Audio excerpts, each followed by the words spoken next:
বাড়ির কেউ তোমাকে চায় না, তুমি বাড়ির কোনো দায়িত্ব পালন করো না। আমি চিন্তা করছি আমার পক্ষে তোমাকে রাখা সম্ভব না। আমি জানি আমার বাচ্চা তোমার পেটে, চাচি আমি ওকে রাখতেছি না। একটা কারণ আছে, কারণটা ব্যাখ্যা করো। প্রায় হচ্ছে 70 বছর, আরো 5 বছর কমাই দিই, 65 বছর। কত? 25 হবে।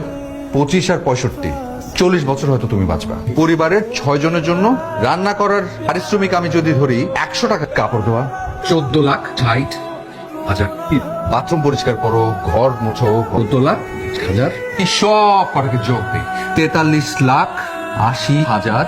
এই ফিজিক্যালি সাপোর্ট দিচ্ছ 73 লাখ টাকা।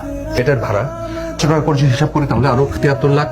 এই সব কটা যদি আমি যোগ করি, আগামী 40 বছরে তোমার পারিশ্রমিক হবে 2 কোটি টাকা। আর 14 গোষ্ঠী মিলেও তোমার এই টাকা শোধ করতে পারো। আমি তোমাকে অনেক ভালোবাসি, যদি আমি তোকে ঠকাতে পারবো না। তুমি চলে যাও, আর যদি পারো আমাকে মাফ করে দিও।